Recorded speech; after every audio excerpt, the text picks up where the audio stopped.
చేనేతల న్యాయమైన డిమాండ్ల కోసం మంగళగిరిలో 48 గంటల నిరాహార దీక్షలు చేశారు. ఆంధ్రప్రదేశ్ రాష్ట్ర చేనేతల సంఘాల ఐక్య కార్యాచరణ కమిటీ ఆధ్వర్యంలో 48 గంటల నిరాహార దీక్షలు ప్రారంభమయ్యాయి. ఈ దీక్షలు ఏప్రిల్ 22 తేదీ నుంచి 24వ తేదీ వరకు కొనసాగనున్నాయి. ఈ కార్యక్రమంలో నెల్లూరు జిల్లా చేనేత నాయకులు పముజుల శంకరయ్య, పముజుల హరి, రాయవరపు సీనయ్య, మధిర దయాకర్, సీతా సుధాకర్ తదితరులు ఈ కార్యక్రమంలో పాల్గొన్నారు. వారి ప్రధానమైన డిమాండ్లను వెంటనే అమలు చేయాలని, చేనేత పరిశ్రమపై విధించిన జీఎస్టీని రద్దు చేయాలని, 50 సంవత్సరాలు నిండిన చేనేత కార్మికులకు పింఛన్ సౌకర్యం కల్పించాలని డిమాండ్ చేశారు.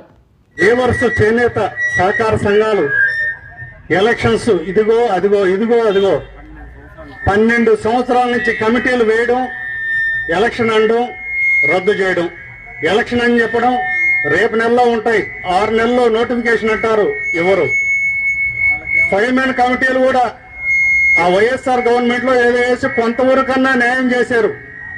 ఇప్పుడైతే ఈ 2 సంవత్సరాల నుంచి ఆ కమిటీలు రద్దు చేసి ఏడీహెచ్ ఆఫీసులకే ఇచ్చేశారు తాళాలు. వాళ్ళ అధికారులే పరిపాలించుకుంటున్నారు. కనీసం ఎటువంటి చేనేత కార్మికుని రాష్ట్రంలో ఇన్ని లక్షల మంది ఉంటే వాళ్ళకి అసలు ఎటువంటి స్పందన లేదు. ఓట్లు మాత్రం కావాలి, చేనేత కుటుంబాల ఓట్లు మాత్రం కావాలి. వాళ్ళు మాత్రం లక్షణంగా ఓట్లు వేసిన తర్వాత వీళ్ళని పక్కన పెట్టడం, వాళ్ళ పని వాళ్ళు పరిపాలన సాగించుకోవడం. రాజ్యం కళ రాజు ముఖాన ఉంటుందంటారు.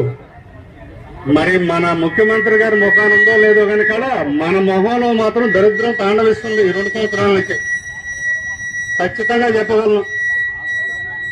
ఈ సభను ఉద్దేశించైనా సరే వాళ్ళు ఇప్పటికైనా కనువిప్పు కలిగి చేనేతల మీద ప్రేమ కురిపించి గత ప్రభుత్వం ఇచ్చిన అరాకొర కొన్నైనా నెరవేరిస్తే వాళ్ళు మన కుటుంబాలు ఏదో కొద్ది గొప్ప అన్న బాగుపడతాయని నా ఉద్దేశం.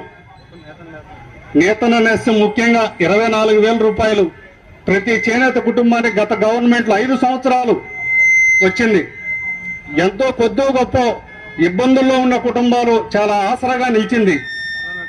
కరోనా టైంలో ఏ పని దొరకక ఇబ్బంది పడి పెద్ద పెద్ద ఉద్యోగస్తులు ఇబ్బంది పడుతుంటే మన చేనేత కార్మికులు ఇంటి దగ్గర కూర్చొని గవర్నమెంట్ ఇచ్చిన 24,000 పెట్టుకొని, గవర్నమెంట్ ఇచ్చే సబ్సిడీ బియ్యం పెట్టుకొని పిల్లల్ని అరాకొర ఆకలి లేకుండా కాపాడుకున్నారు.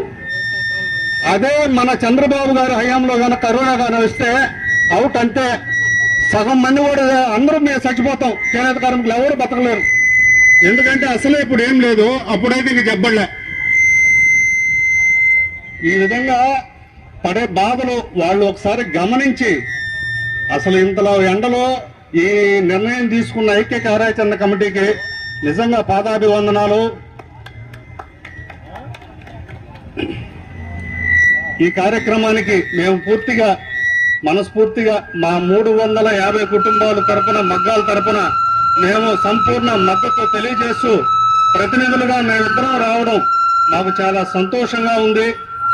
ఈ విషయాన్ని చేనేతకు సంబంధించిన జీఎస్టీని రద్దు చేస్తామని ఒకవేళ కేంద్ర ప్రభుత్వం రద్దు చేయకపోయినా కానీ దానికి సంబంధించి రాష్ట్ర ప్రభుత్వమే దానికి బాధ్యత తీసుకొని మేమే రీఎంబర్స్మెంట్ చేసి రద్దు చేస్తామని తెలియజేశారు.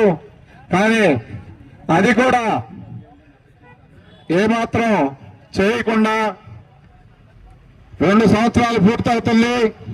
కనీసం 3వ సంవత్సరంలోగా నేతన నేస్తం ఇస్తారనుకుంటే బడ్జెట్ లో కేటాయించకుండా ఎలా ఇస్తారండి? మనమైనా ఆలోచించాలి కదా. కనీసం బడ్జెట్ లో కేటాయింపులే లేవు. ఈ 3వ సంవత్సరం కూడా మనకు నేతన్న నేస్తం ఏ విధంగా ఇవ్వగలరు? ఇవన్నీ కళ్ళబల్లి మాటలు చెప్పి వారు పబ్బం గడుపుకోవడమే తప్ప మనం ఇదే విధంగా పోరాటాలు చేస్తూ మనం అలసిపోవాల్సి వస్తుందేమో అని భయం వేస్తుంది. కావున అధికార ప్రభుత్వాన్ని కోరేది, అయ్యా మా చేనేతల మీద మీరు దయ ఉంచి మా యొక్క న్యాయమైన కోరికలు కనీసం కొన్నైనా మీరు చేసి మా నేతన్నలను ఆదుకొని రాబోయే రోజుల్లో మా యొక్క నేతల మద్దతు మీరు తీసుకోవాలని కోరుకుంటూ మరిన్ని అప్డేట్స్ కోసం మన HN9 టీవీ ఛానల్ ని సబ్స్క్రైబ్ చేసుకోండి.